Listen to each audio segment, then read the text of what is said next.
Trago um abraço da nossa igreja, a PIB do Recreio, do pastor Vander, e eu quero nesta noite, encerrando o mês da família, eu tenho certeza que nos 4 domingos anteriores você voltou para casa muito abençoado. Você foi impactado com 4 palavras nos domingos anteriores, e eu tenho certeza que há no seu coração uma expectativa de que nesta noite Deus fale com você. Tenho certeza que você veio aqui para ouvir não um pregador, mas ouvir a voz de Deus através de um pregador. Porque se você veio aqui para ouvir um pregador, com certeza este pregador não vai, talvez, trazer a você, proporcionar a você algo novo, porque eu não tenho esta capacidade. Mas o que eu recebi de Deus, eu posso transmitir a você. Eu posso compartilhar com você. E antes mesmo do pregador ouvir de Deus algo para falar ao povo, à igreja, este pregador tem que ouvir de Deus algo para ele. Então creia que Deus falou primeiramente ao meu coração. Esta palavra que eu vou pregar nesta noite, primeiramente Deus compartilhou comigo. E se foi verdade na minha vida, eu posso dizer que esta mesma palavra que foi verdade na minha vida, pode ser verdade na sua vida também. Eu espero que hoje, você ao voltar para casa, a sua volta seja uma volta repleta de significado, de conteúdo, de importância, voltando para casa. Estou vendo aqui algumas pessoas conhecidas, que foram lá do Recreio, outras de outras igrejas. É muito bom estar em um ambiente onde a gente se sente acolhido e em casa. Eu e minha família temos uma parcela de gratidão a esta igreja, mais precisamente ao Instituto Transformar. A minha esposa já é formada em educação religiosa, está concluindo o curso de serviço social. E ela faz estágio no Instituto Transformar. E ela tem sido abençoada através dos irmãos, da Alana, de toda a estrutura do Transformar, que tem já contribuído para a formação da minha esposa. Quero convidar você a abrir a sua Bíblia num texto muito conhecido. Lá no Antigo Testamento, 2 Reis, capítulo 4. E como é difícil pregar num texto conhecido. Abra sua Bíblia num dos milagres mais conhecidos das páginas do Antigo Testamento. 2 Reis, capítulo 4, o milagre do azeite. Eu quero extrair deste texto algumas lições para a sua vida, que, como já disse, serviram primeiramente de lições para a minha vida. 2 Reis, capítulo 4, abra a sua Bíblia, acesse a sua Bíblia, enfim. Vamos ler a palavra de Deus. Eu vou ler segundo a NVI, que é a Nova Versão Internacional. 2 Reis, capítulo 4, de 1 a 7. Assim diz a palavra de Deus. Certo dia, a mulher de um dos discípulos dos profetas foi falar a Eliseu: teu servo, meu marido, morreu, e tu sabes que ele temia o Senhor. Mas agora veio um credor que está querendo levar meus 2 filhos como escravos. Eliseu perguntou-lhe: como posso ajudá-la? Diga-me, o que você tem em casa? E ela respondeu: tua serva não tem nada, além de uma vasilha de azeite. Então disse Eliseu: vá pedir emprestadas vasilhas a todos os vizinhos, mas peça muitas. Depois entre em casa com seus filhos e feche a porta. Derrame daquele azeite em cada vasilha e vá separando aos que você for enchendo. Depois disso ela foi embora, fechou-se em casa com seus filhos e começou a encher as vasilhas que eles lhe traziam. Quando todas as vasilhas estavam cheias, ela disse a um dos filhos: traga-me mais uma. Mas ele respondeu: já acabaram. Então o azeite parou de correr. Ela foi e contou tudo ao homem de Deus, que lhe disse: vá, venda o azeite e pague suas dívidas. E você e seus filhos ainda poderão viver do que sobrar. Amém? Vamos orar mais uma vez? Senhor Deus, tua palavra foi lida neste momento. Agora, Senhor, que o teu Espírito fale aos nossos corações, ao coração da tua igreja. Que nesta noite, ó Deus, as famílias aqui reunidas, aquelas que nos assistem pela internet, possam ter uma experiência contigo em casa, no acolhimento do lar. Que a nossa volta para casa nesta noite, Deus, seja uma volta, uma expectativa doce, saudável, santa, de milagres que podem ocorrer em família. Que nesta noite haja salvação neste lugar. Cura, restauração, em nome de Jesus. Amém. Quero compartilhar com vocês algumas lições, à luz desse texto, como disse, bastante conhecido. E como já disse também, torna-se um desafio para qualquer pregador, quando ele prega num texto bíblico onde a igreja já ouviu alguns sermões. Eu tenho certeza que você conhece bastante esse texto. A primeira lição que me chama a atenção nesse texto, o milagre da multiplicação do azeite na casa de uma viúva, é que toda família enfrenta problemas. E naquele contexto não foi diferente. Aquela mulher viúva estava enfrentando um dia de crise, um dia de luto em função da perda do seu marido. Ela estava sofrendo pelas perdas que ela acumulou ao longo de alguns anos. Perdeu seu marido, endividada, preocupada com o futuro dos seus filhos, ou seja, o caos se instalou na casa daquela mulher. Viúva, endividada, a ponto de perder seus 2 únicos bens para credores que batiam a porta. Mas aquela mulher, ela servia a Deus. O marido, antes de morrer, era um servo de Deus, era um discípulo de um profeta, do próprio Eliseu. A primeira lição que eu encontro nesse texto é que problemas podem acontecer em qualquer casa, em qualquer família. Mesmo aquelas famílias que servem a Deus podem acordar surpreendidas quando um mal bate a porta sem avisar, quando uma doença chega sem mandar recado, quando uma tragédia assola um membro da família, quando a violência assusta, quando um luto acontece e parece que causa um momento de dissabor, estranheza, vazio. Eu tenho certeza que você, ao longo da sua vida, na sua vida familiar, já enfrentou muitos problemas, porque problemas acontecem, mesmo servindo a Deus. Mesmo tendo Cristo como Senhor e Salvador, nós não estamos imunes aos problemas da vida.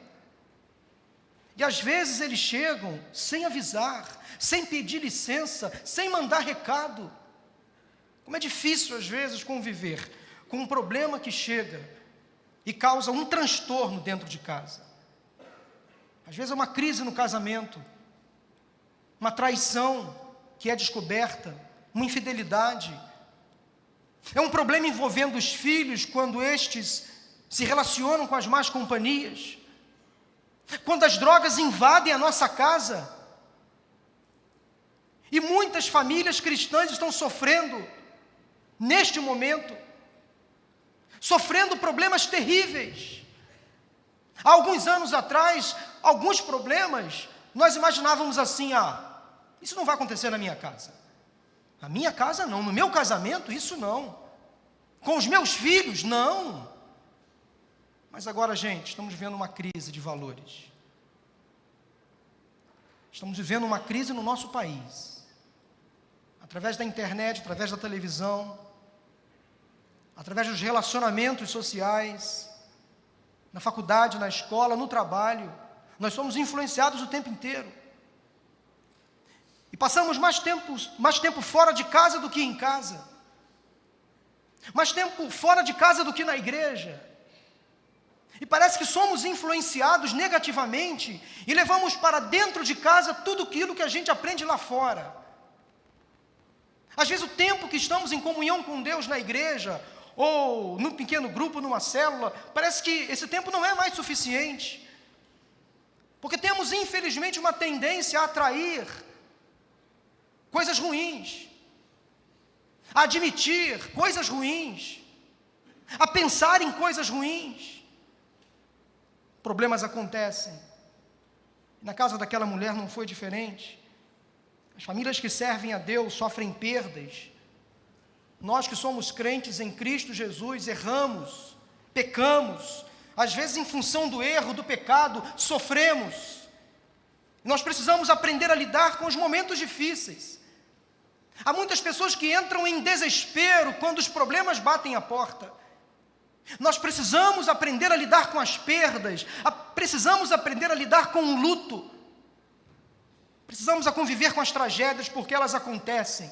O sol nasce para todos, para justos e injustos, para bons e maus. Não se iluda, não é pelo fato de você estar na igreja, não é pelo fato de você ter se convertido, ter se batizado, que os problemas não vão bater à sua porta. É um engano achar, é um engano pensar, venha para a igreja, que você não vai ter mais problemas. Entre aqui e pare de sofrer. É um engano pensar desse jeito. Mesmo na igreja, mesmo na presença de Deus, nós podemos sofrer, nós podemos chorar, nós podemos ter perdas. Algumas sequelas dessas perdas, desses problemas, são inevitáveis.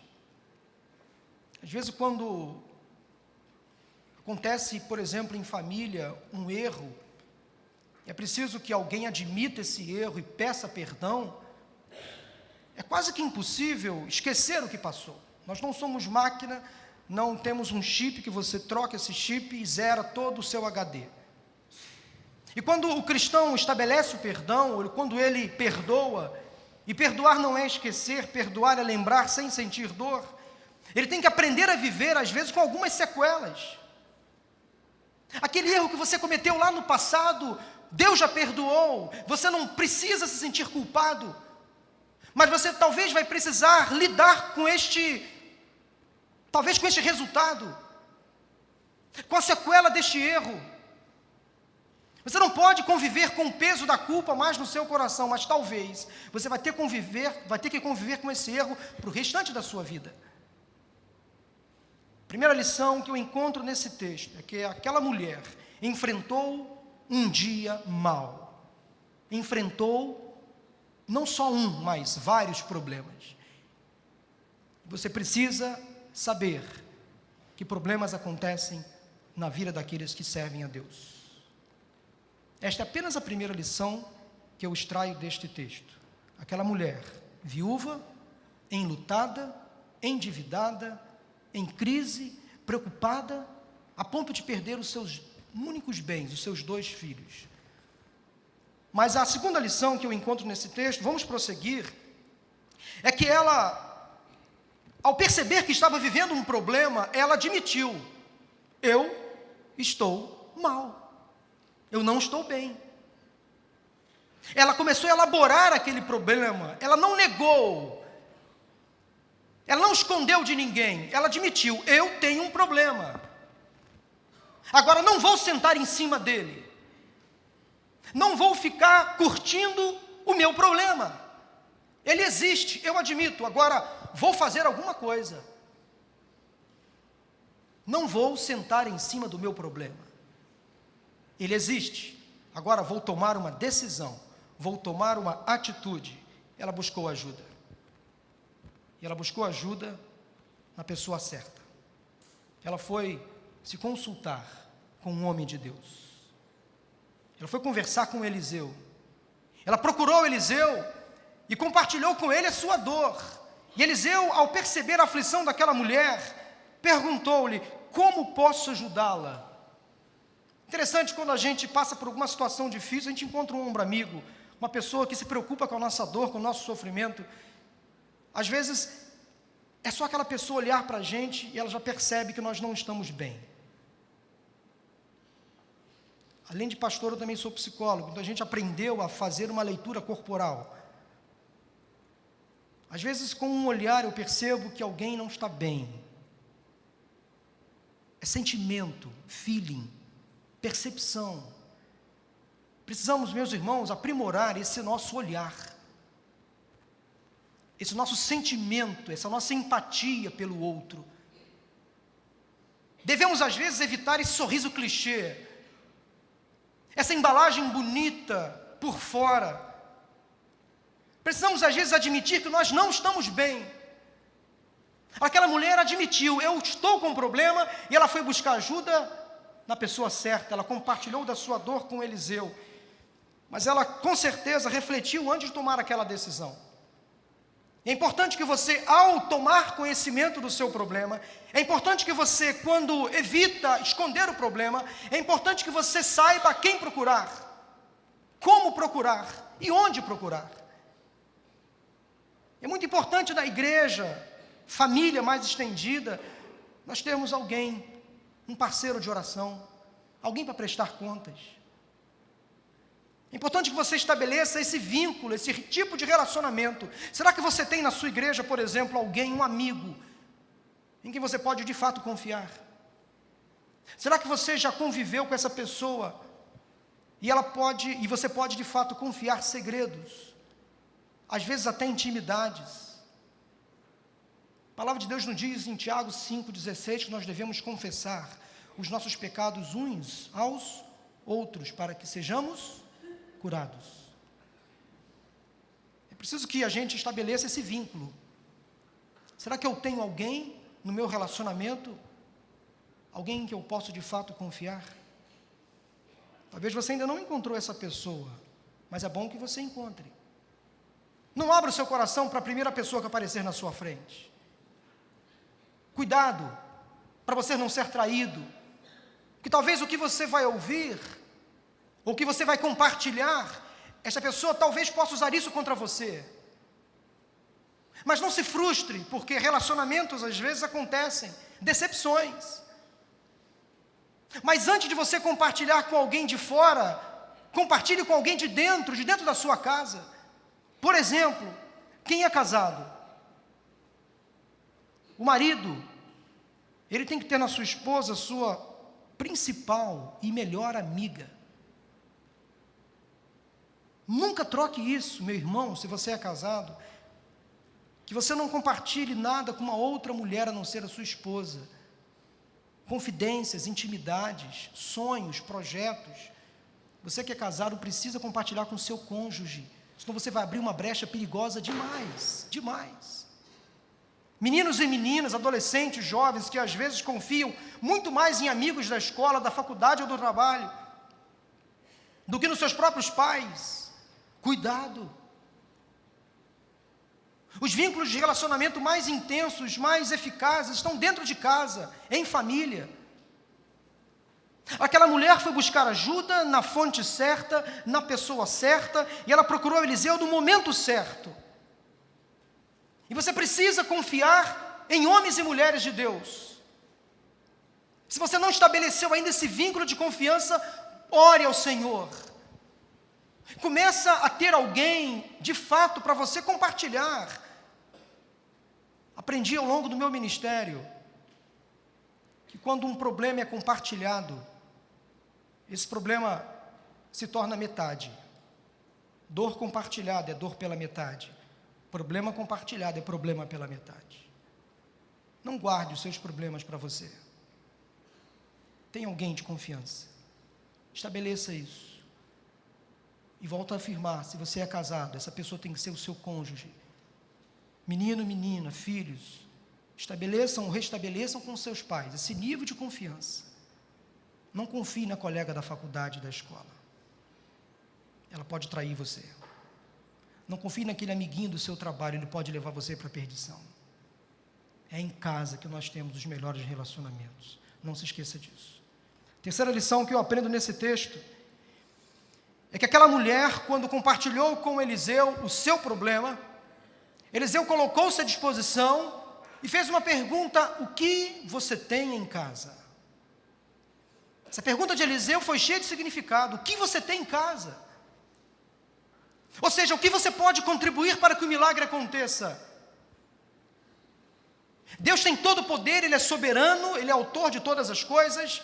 Deus não precisa de nada. Ele pode agir sem que nós ofereçamos nada para Ele. Mas Ele precisa, às vezes, que nós participemos dos milagres dEle. Naquele casamento em Caná, quando Jesus transformou água em vinho, Ele deu uma ordem: encham as talhas com água. Para Lázaro ressuscitar daquele túmulo, alguém precisou remover a pedra. Jesus tinha todo o poder para dar uma ordem à pedra, e ela poderia ser removida sem ajuda humana alguma. O que você tem em casa para o milagre acontecer?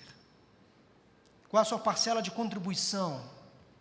O que você pode fazer para Deus agir no seu casamento, na sua família, nos seus negócios? Pare de se omitir. Pare de colocar toda a culpa em Deus. Faça a sua parte. Eliseu perguntou: o que você tem em casa? E olha a resposta que ela deu: meu senhor, eu tenho apenas uma vasilha de azeite. O que é uma vasilha de azeite numa casa? Quase nada. Talvez uma vasilha de azeite, talvez só sirva para fritar um bolinho de bacalhau. Se for bolinho de bacalhau, eu até aceito. Como bom vascaíno, bom, falar em Vasco hoje não é boa coisa, mas tudo bem. Um bolinho de bacalhau fritado no azeite é tudo de bom. Uma saladinha de alface, tomate e cebola com um pouquinho de azeite é tudo de bom.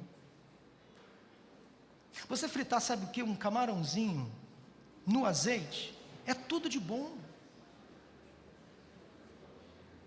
Mexi com, agucei o desejo de vocês ou de alguns aqui. Eu creio que alguns vão sair daqui hoje e vão comer uma pizza. Vai pedir azeite. Pizza de portuguesa com azeite é uma delícia. Tem coisas que não pode faltar dentro de casa. Uma delas é uma vasilha de azeite. Lá em casa, azeite nunca faltou. Sempre tem azeite. Ano retrasado, eu e minha esposa fizemos uma viagem missionária, passamos por Portugal e tinha que ter azeite. Já comeu bacalhau sem azeite? Não pode. Gente, azeite é azeite. E tem que ser o azeite da melhor qualidade. Não pode ser um azeite qualquer, senão é óleo de cozinha, óleo de soja, não vale a pena. Aí quando eu compro azeite, eu sempre olho na embalagem, o teor, o percentual de oliva misturado com soja, tem que ter esse cuidado, hein? Então, há azeite e azeite. Nunca deixe faltar na sua casa o azeite, porque Deus pode fazer milagre quando há azeite em casa. Aquela mulher tinha só uma vasilha de azeite. Para ela, talvez, sem valor algum, mas para Deus, Ele fez uma grande transformação na casa dela. Às vezes Deus age em nós através de pequenos gestos, pequenas atitudes. Pequenos começos, às vezes, nas mãos de Deus, fazem uma revolução no mundo. Pequenas atitudes, às vezes, no casamento, proporcionam um milagre imensurável, incalculável. Valorize, meu irmão, minha irmã, os pequenos gestos, as pequenas atitudes, às vezes, do seu marido, da sua esposa, dos seus filhos. Aquelas pequenas atitudes que às vezes você não valoriza, não percebe, passe a perceber, passe a valorizar. Aquele filho que você sempre exigiu que ele, por exemplo, arrumasse a cama, mas teve um dia que ele pelo menos colocou o travesseiro no lugar. Já é um bom começo? Vai lá, valorize. Sabe aquelas pequenas coisas que vão mudando devagar, vá observando, agradeça, pontue.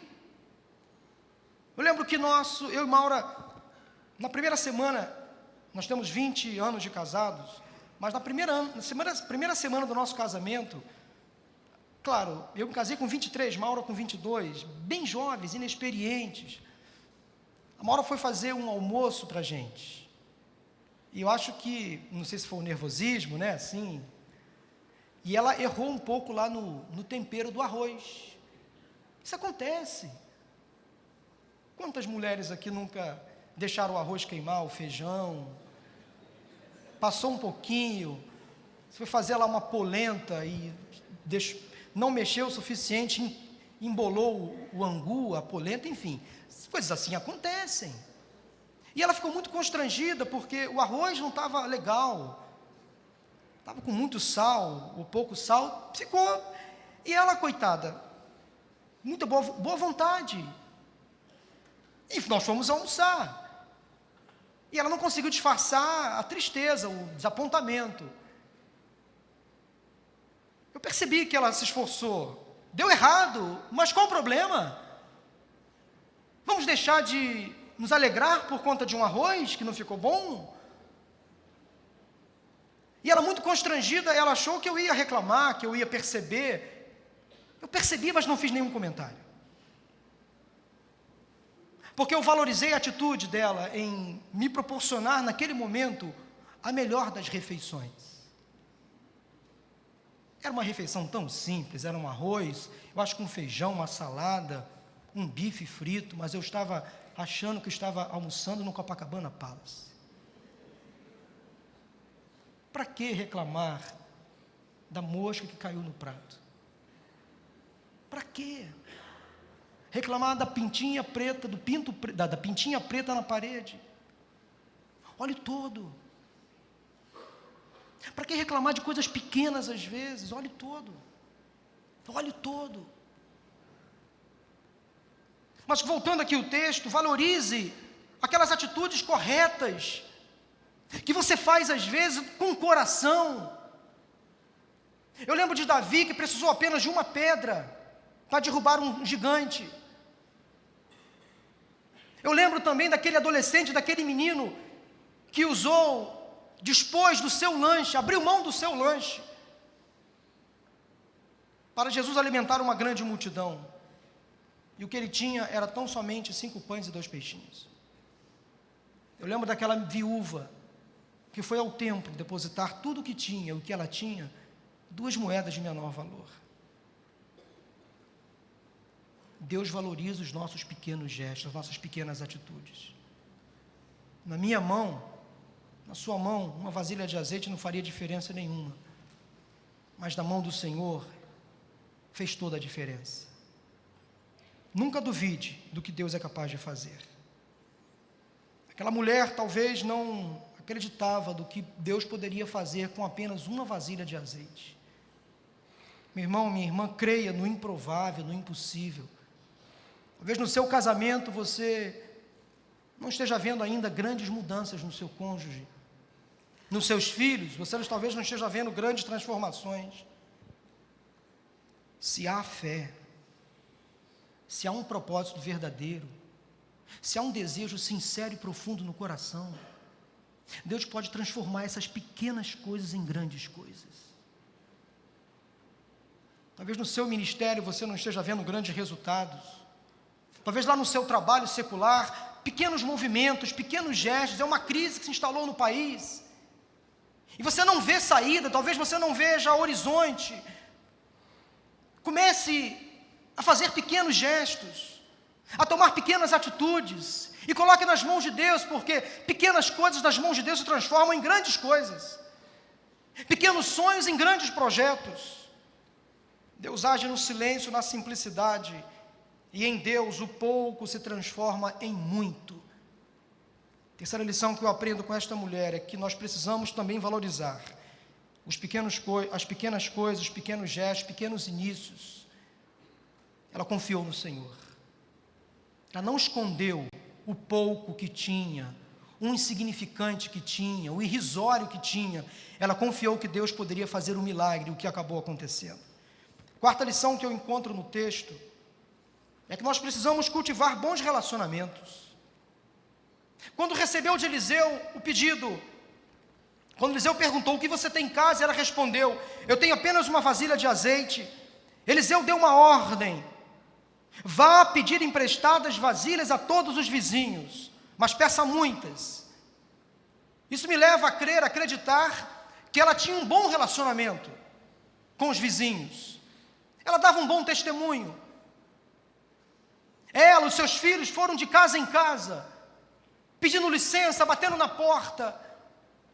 Fico imaginando a reação daquelas pessoas. Para quê? Mas você já tem tantas, para que mais vasilhas? E ela foi buscando jarros, potes, vasilhas. Foi buscando muitas entre os vizinhos, porque ela tinha um bom relacionamento, um bom trânsito. Sem dúvida alguma, ela foi acolhida pelos seus vizinhos naquele momento. Ela construiu bons relacionamentos ao longo da sua vida, e nós precisamos cultivar bons relacionamentos. Construir pontes, facilitar os acessos, às vezes sem interesse. Será que você tem se relacionado bem com seus vizinhos, com seus colegas do trabalho, da escola, da faculdade? Tem dado você um bom testemunho cristão? Será que você é capaz de proclamar a sua fé sem constrangimento? Nós precisamos sempre rever qual é o ponto de vista dos outros a nosso respeito. O que os outros pensam sobre mim, sobre a minha vida, sobre a minha família? Será que dentro de casa eu consigo dar um bom testemunho? Será que no meu prédio? Será que lá na minha casa, na minha rua, eu consigo ser um testemunha de Cristo? Um representante de Cristo naquele lugar? Se eu pedir ajuda, se eu pedir apoio, os meus vizinhos vão me acolher? Lá no meu trabalho, ou aqui na igreja, será que eu tenho cultivado bons relacionamentos? Isso me leva a crer que aquela mulher tinha bons relacionamentos. Nós precisamos praticar e transmitir bons hábitos no dia a dia. Fazer isso em casa, em família, na igreja. Volto a dizer, sem exigir nada depois.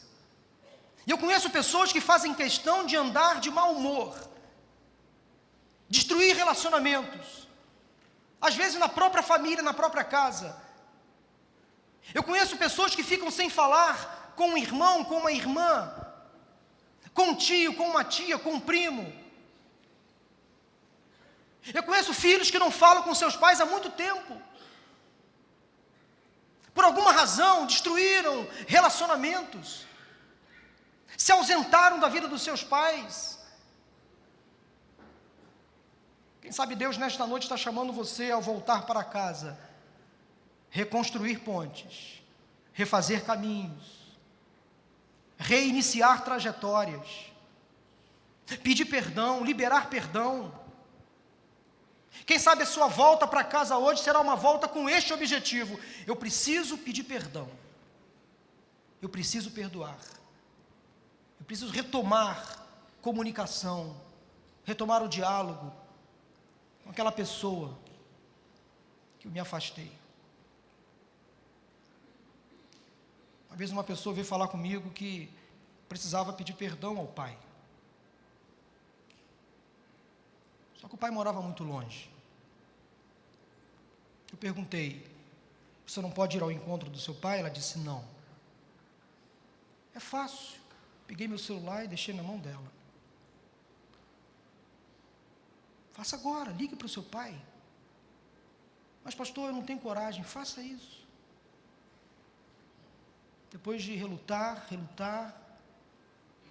muito constrangida, envergonhada, mas ela abriu mão desse constrangimento, dessa vergonha, ligou para o pai, iniciou algumas conversas, um pouco sem graça, sem lógica, e aos poucos ela foi se soltando, e daqui a pouco estava conversando abertamente com o pai, depois de muito tempo. Conheço um pastor que um dia estava compartilhando comigo uma experiência de um irmão da sua igreja, que perdeu o pai. E aquele pai tinha magoado muito aquela pessoa, aquele irmão. O pai já estava morto. E aquele irmão estava muito magoado ainda com o pai. Para que ocorresse um momento para que aquele menino, aquele jovem pudesse pedir perdão ao pai, aquele pastor disse o seguinte: vá ao cemitério, lá onde o seu pai está sepultado. Crie um momento. Seu pai não vai te ouvir. É óbvio que não. Mas você precisa ir lá e liberar perdão para ele. Faça desse momento como se fosse um memorial para você. E aquele menino foi, segundo esse pastor, e funcionou.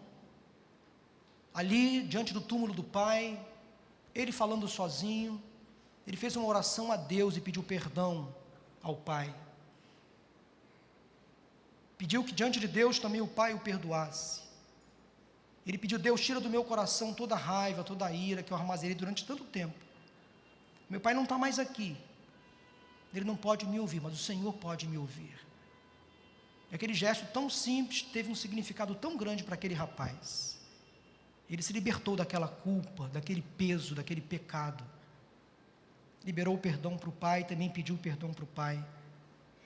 Aquele rapaz, anos mais tarde, foi para o seminário. Hoje é um pastor.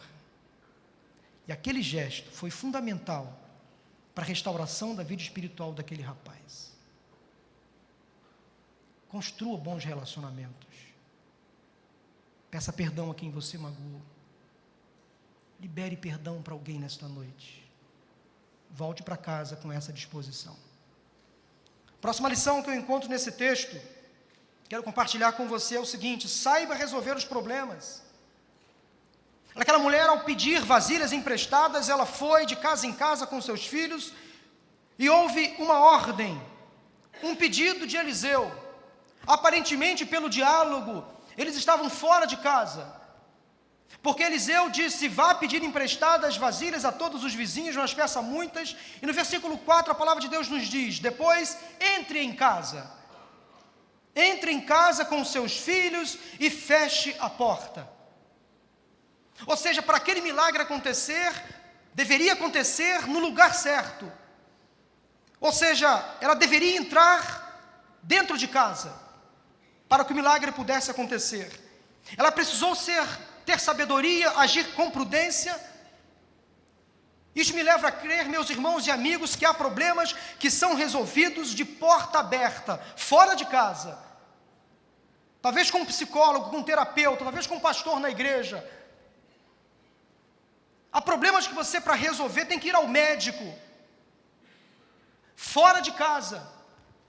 Mas há outros problemas que não tem jeito, você vai resolver dentro de casa, no joelho no chão, dialogando com seu familiar, com seu cônjuge, com seu filho, com seu pai, com a sua mãe, com seu irmão. Saiba resolver os problemas. Há problemas que você vai expor, que você vai compartilhar, outros não. Há problemas que você vai precisar omitir da maioria, para confidenciar dentro de casa. Aprenda a resolver os problemas, saiba resolver os problemas, fale o necessário, não vá além.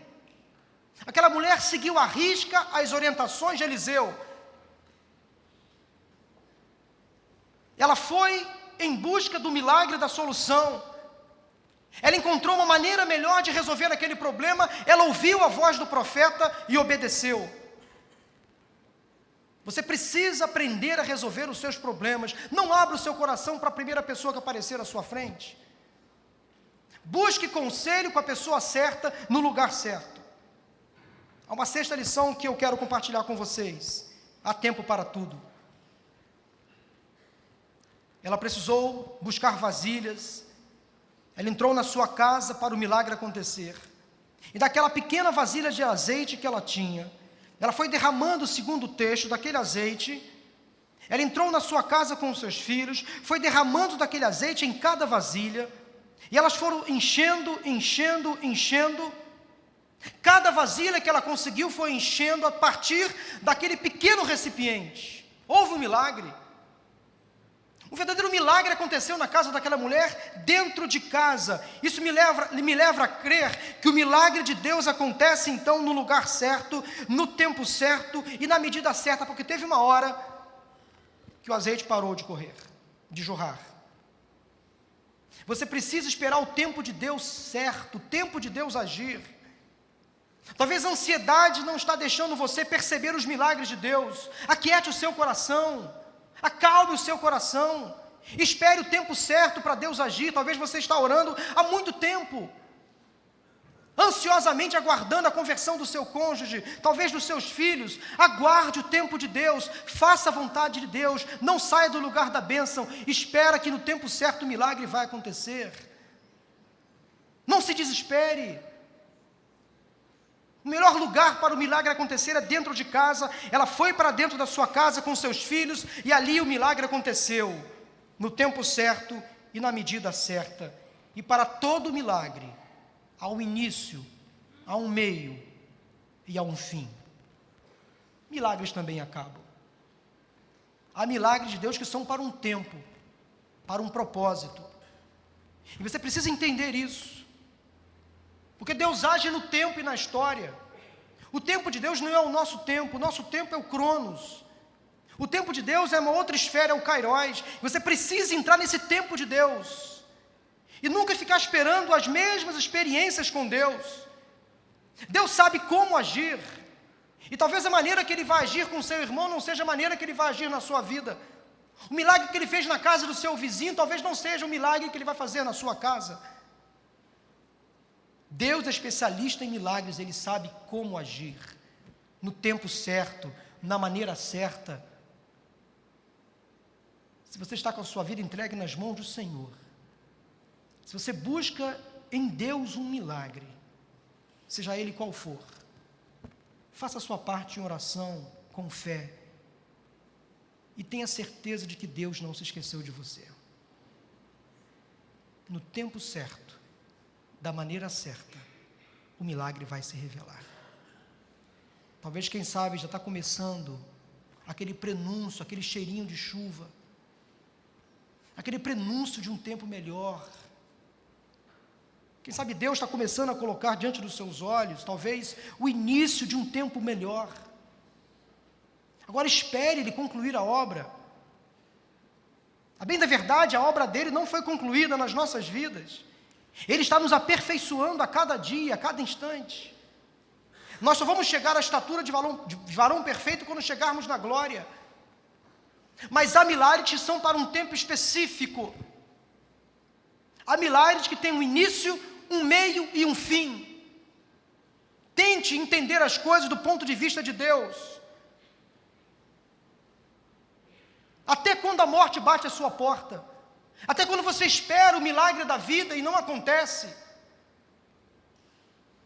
até na morte Deus se revela, até no luto Deus demonstra o seu poder, até na tristeza Deus renova as nossas forças. Às vezes Deus nos leva para o deserto, para experimentar grandes milagres. Não se desespere, não perca as suas forças. Entenda que Deus sempre tem a maneira certa de agir. A vontade do Senhor sempre é boa, perfeita e agradável. Descanse no Senhor. Não fique ansioso, preocupado. Não fique achando que Deus se esqueceu de você. Não fique achando que Deus foi embora e deixou o mundo à própria sorte. Não. Ele continua no controle de todas as coisas. Deus não perde o controle de nada, meu irmão. Sua vida ultimamente pode ter chegado ao caos, pode ter virado de ponta cabeça, mas Deus continua se sustentando. Eu lembro daquela imagem de uma pipa sendo segurada por alguém, vento forte, às vezes até tempestade ameaçando, mas Deus está segurando ali, não deixa a pipa ir embora. Observando as devidas proporções, você não é uma pipa, mas Deus está segurando você, não deixa você ir embora. Deus está no controle da sua vida, do seu casamento, da sua família, da vida dos seus filhos. Deus está cuidando deles. Cada detalhe na sua casa, Deus tem controle absoluto. Confie no Senhor. Há tempo para tudo. E a sétima e última lição que eu encontro à luz desse texto: se possível, acerte as contas com o passado. Aquela mulher, ao perceber o milagre de Deus, o azeite sendo multiplicado, todas as vasilhas se encheram. Interessante que ela, traída talvez pela própria emoção, pela própria alegria do momento, ela pediu a um dos filhos: traga mais uma vasilha. Está acontecendo, o milagre está acontecendo. Mas ele respondeu: mãe, já acabaram as vasilhas. E aí o azeite parou de correr. Versículo 7 diz que ela foi e voltou ao homem de Deus, voltou a Eliseu, e contou tudo o que tinha acontecido. contou em detalhes o que tinha acontecido dentro da sua casa. Aí Eliseu deu uma ordem interessante àquela mulher. Olha, o seu reservatório agora está cheio, há muito azeite dentro da sua casa, agora você vai vender este azeite e pagar todas as suas dívidas. Quando os credores baterem à sua porta, devolva, pague as suas dívidas com eles, não entre mais em novas dívidas, cuide agora das suas finanças, administre melhor os seus recursos, quite as suas contas, pague a quem você deve, não vá negociando para frente, não finja que você não deve nada a ninguém. Se há algum débito, quite. Se é com o governo, quite. Se é com o banco, quite. Se é com o teu próximo, quite. Isso é muito sério. Porque há muitas pessoas nas nossas igrejas que estão totalmente endividadas. Sabe por quê? Porque contraíram dívidas erradas. Não pediram a permissão de Deus. Estão devendo. E parece que está tudo bem. Tudo bem nada. Nós precisamos ser exemplos na conduta e no caráter. Uma pessoa de Deus, uma pessoa que tem Cristo no coração, não pode dever nada a ninguém.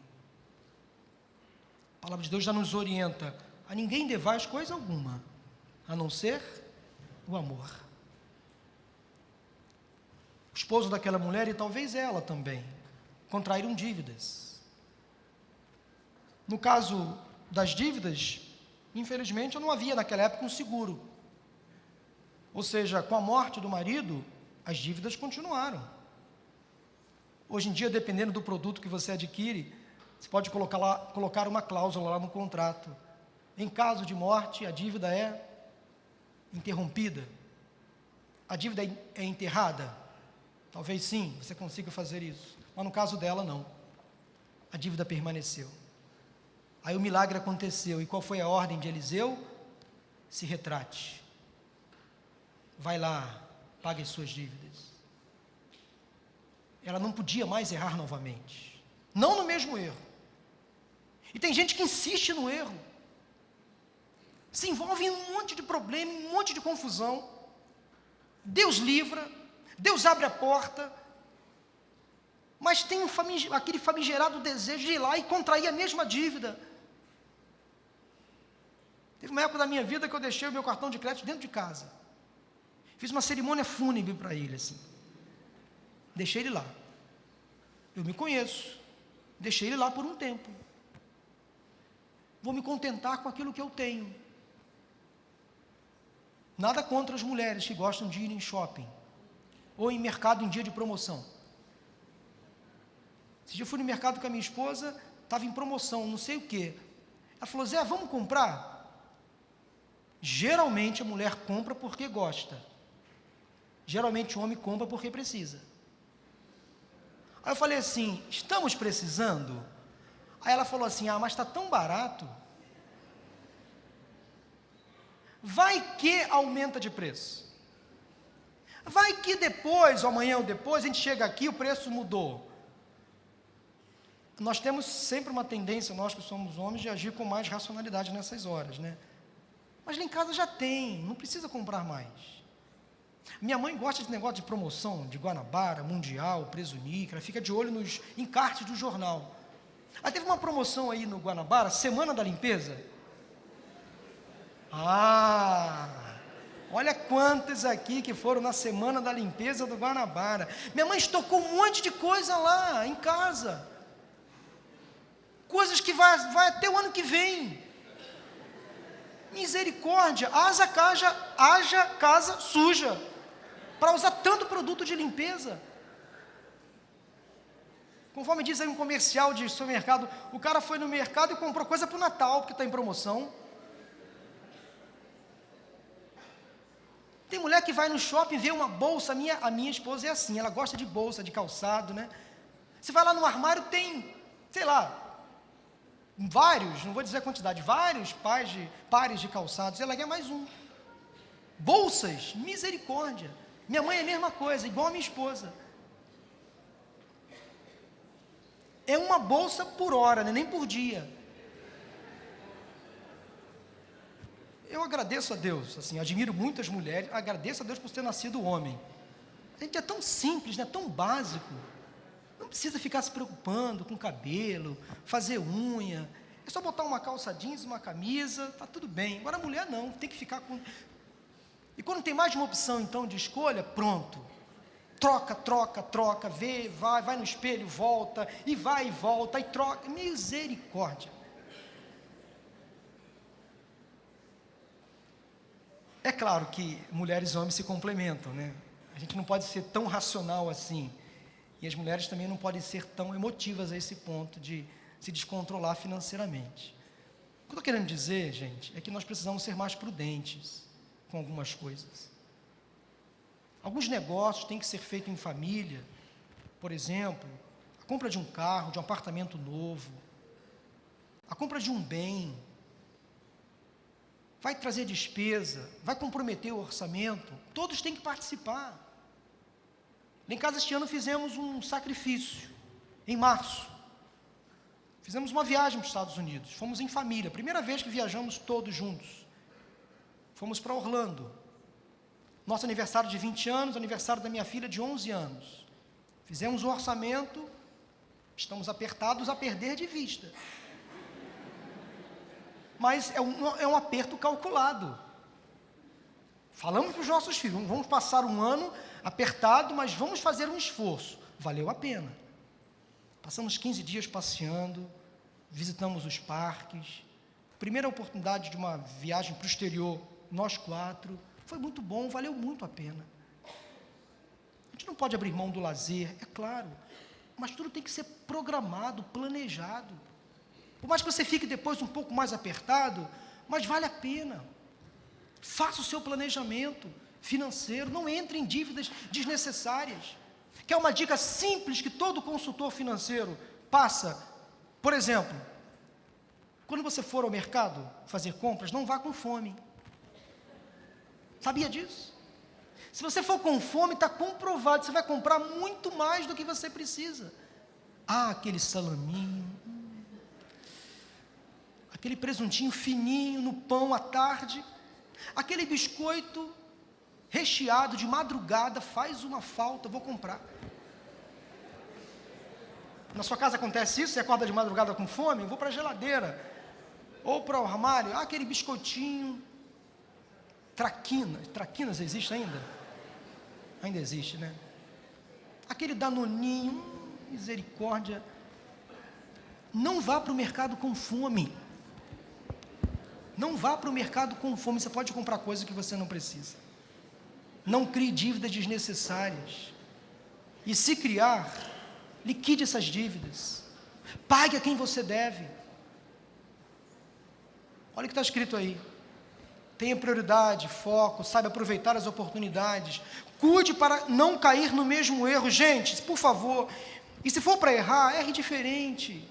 Não cause os mesmos problemas, não seja reincidente. Aprenda a fazer as escolhas certas, invista melhor seu tempo e seus recursos. Eu quero terminar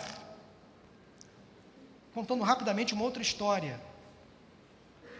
Agora, com Jesus Cristo, quando voltou de uma madrugada com seus discípulos, na travessia de um mar, de um lago.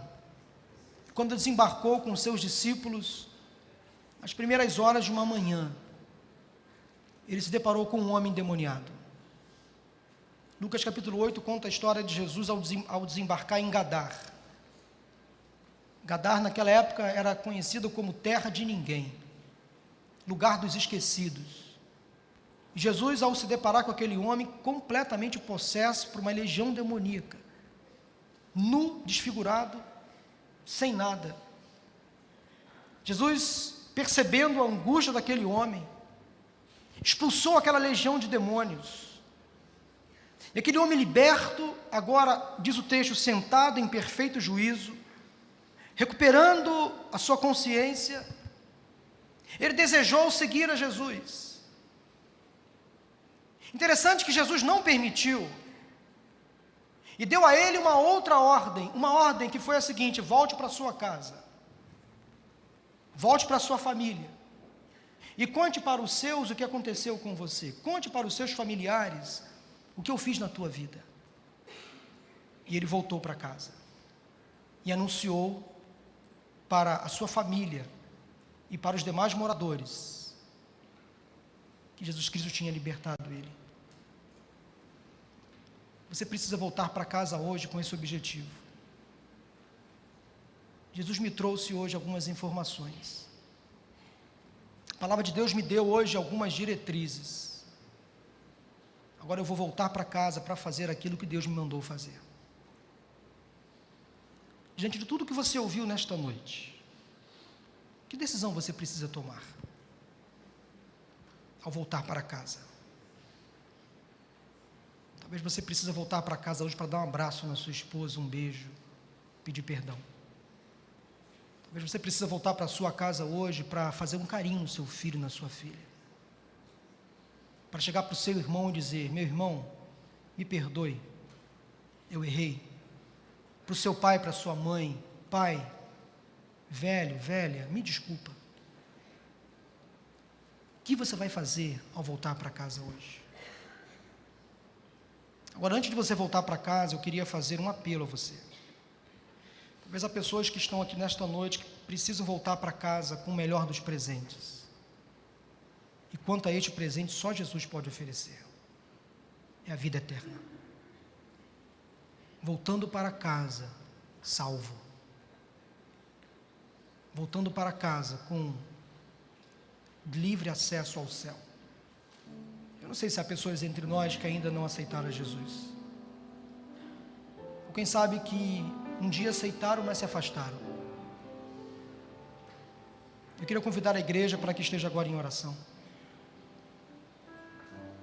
Eu quero fazer nesta noite, nesse momento, o melhor dos convites que alguém pode receber. Que é o convite de receber Jesus como Senhor e Salvador. E você vai voltar para casa hoje cheio de graça, de alegria, esperança da vida eterna, coisa que só Jesus Cristo pode oferecer. Volte para casa livre, perdoado, salvo, reconciliando-se com o Senhor.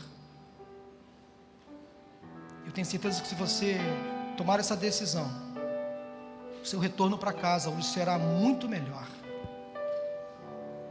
O restante dos seus dias terá outro significado. Eu queria perguntar nesse momento se alguém deseja entregar a sua vida a Cristo hoje, aqui ou na galeria. A igreja está orando por você. Você entendeu a mensagem, percebe que é momento de tomar uma decisão em Jesus, confessá-lo como Senhor e Salvador. Quero convidar nesse momento você a levantar a sua mão dizendo: pastor, ore por mim. Eu entrego a minha vida hoje a Cristo. Pode levantar a sua mão assim, faça o sinal: eu estou orando por você. Tome coragem. Onde está a primeira pessoa? Faça um sinal assim dizendo: pastor, eu sou essa pessoa, ore por mim. Eu entrego a minha vida a Cristo. Levante a sua mão, tome coragem. Alguém nesta noite, aqui embaixo ou na galeria, quer tomar essa decisão? Faça um sinal assim dizendo: pastor, eu sou essa pessoa. Eu entendi a mensagem. Eu quero Jesus na minha vida. Eu sei que esse é um momento muito difícil. Esse momento é muito difícil. Parece que o seu braço pesa. Parece que a vergonha tenta inibir você. Rompa com isso. Entregue a sua vida a Cristo. Levante a sua mão em nome de Jesus. Onde está a primeira pessoa que quer entregar a sua vida a Cristo hoje? Deus abençoe. Amém. Mais alguém? Levante a sua mão. Pode levantar. Onde está a segunda pessoa? Pode levantar a sua mão. Pode baixar, irmão. Pode baixar. Onde está a segunda pessoa? Faça assim um sinal, dizendo: pastor, eu quero Jesus na minha vida. Eu entrego a minha vida a Cristo. Eu quero voltar para casa hoje salvo, perdoado e liberto. Levante a sua mão se há mais alguém. Deus abençoe, menino. Já vi. Deus te abençoe. Há mais alguém? Levante a sua mão assim, dizendo: pastor, ore por mim. Eu entrego a minha vida a Cristo. 2 pessoas tomaram essa decisão. Talvez falta você. Faça um sinal, em nome de Jesus. Se há mais alguém, levante a sua mão. Deus abençoe, moça. Amém, amém. É o Espírito Santo quem faz isso, não é o pregador. Alguém na galeria, levante a sua mão. Aqui embaixo, mais alguém, faça um sinal. Pastor, ore por mim. Eu entrego a minha vida a Jesus. Deus abençoe. Amém, amém. Há mais alguém? Levante a sua mão. Menino, menina, adolescente, jovem, adulto, idoso, levante a sua mão em nome de Jesus. Se há mais alguém, levante a sua mão. Se há mais alguém, levante a mão em nome de Jesus. Eu sei que há. O Espírito Santo está tocando no seu coração. Ele está convencendo que você é pecador e que precisa de Cristo. Deus abençoe, moça. Amém, amém, amém. Deus abençoe lá em cima. Amém, eu já vi. Há mais alguém? Pode levantar a sua mão. Afastado da igreja, percebe que é momento de voltar hoje. Levante a sua mão. Volte para casa diferente, com Cristo no seu coração. Há mais alguém? Faça um sinal assim. Vamos cantar esse louvor. Quero convidar a igreja a se colocar de pé nesse momento. Eu quero convidar aquelas pessoas que levantaram a mão para que venham aqui, por favor. Esse rapaz pode vir, vem com ele. 2 adolescentes aqui, uma moça lá em cima pode descer. Aquela senhora pode vir em nome de Jesus, podem vir. Vamos louvar ao Senhor esta canção. Pode vir aquela moça lá em cima, Deus abençoe. Eu quero conselheiros da igreja com essas pessoas aqui. Vamos louvar ao Senhor. Se os problemas parecem não ter solução, pode vir em nome de Jesus.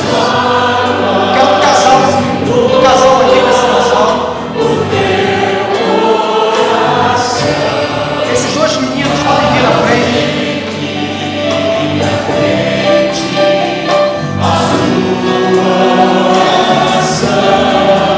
Jesus Cristo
já passou o meu tempo.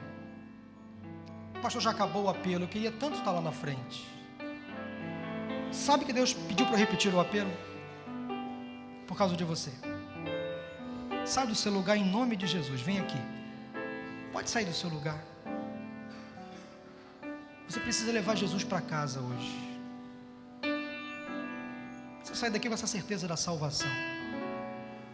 Se alguém que ouviu a mensagem, sentiu o toque do Espírito Santo de Deus e mais uma vez adiou, Deus me incomodou a fazer mais uma vez este apelo,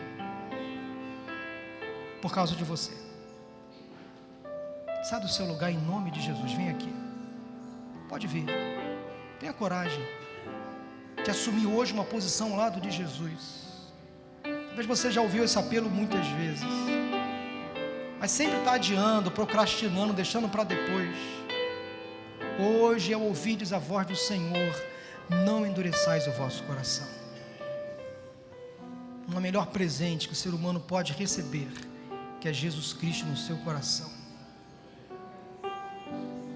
Se você quer tomar essa decisão, sai do seu lugar. Estamos orando por você, porque sabemos que é uma luta espiritual que está sendo travada agora. Em nome de Jesus, sai do seu lugar. Eu vou orar nesse momento. Feche os seus olhos também. Ó Deus, obrigado. Apesar das nossas fragilidades, é o Senhor quem controla e governa a nossa vida. Obrigado, Deus, porque hoje houve salvação neste lugar. Estas pessoas aqui à frente compreenderam que são pecadoras e entregaram hoje as suas vidas a Cristo. A alegria nesta igreja também no céu, Pai. E pelos olhos da fé nós podemos enxergar, compreender, assistir que há na Tua glória agora uma grande alegria. Porque pecadores se arrependeram e confessaram Jesus como Senhor e Salvador. Isso é um grande feito, Deus. Há um grande significado nesta hora. Algo miraculoso aconteceu na vida dessas pessoas. Coisa que só o Teu Espírito pode fazer. Nós não temos condições de mensurar, de calcular o que o Senhor vai fazer na vida dessas pessoas daqui por diante. As gerações que serão abençoadas através delas, filhos, pais, irmãos. Obrigado, Deus, porque houve salvação nestas vidas e nós te agradecemos por isso. Ó Deus, que o retorno dessas pessoas seja agora um retorno cheio de significado, de importância, bem como na vida de cada um de nós. Ao término deste mês da família, Deus, que tudo aquilo que o Teu povo ouviu, aprendeu, que eles possam colocar em prática. Restaure Teus casamentos, ó Deus. Traga de volta aquele filho que se perdeu. Liberta aqueles que estão envolvidos com as drogas. Aqueles casamentos que parecem não ter mais solução em função dos problemas. Tu és o Senhor da história. Em Tuas mãos há o controle absoluto de todas as coisas. Faça o milagre da restauração em nome de Jesus. Obrigado pela Tua palavra que foi pregada nesta noite. E se há alguém, ó Deus, precisando de um milagre no físico, de uma cura física, cura, Deus, em nome de Jesus, porque nós cremos num Deus que faz milagre ainda no dia de hoje. Se alguém enfrentando uma luta na vida emocional, um problema emocional, traga a cura em nome de Jesus, Pai. Multiplica aquilo, ó Deus, que acabou. Traga de volta a esperança, a alegria, a fé, o prazer da Tua presença. Ao final desta celebração, leva-nos em paz aos nossos lares. Dá-nos uma semana de bênçãos e de vitórias. Oramos, ó Deus, agradecidos em nome de Jesus. Amém. Vamos cantar o estribilho do hino mais uma vez.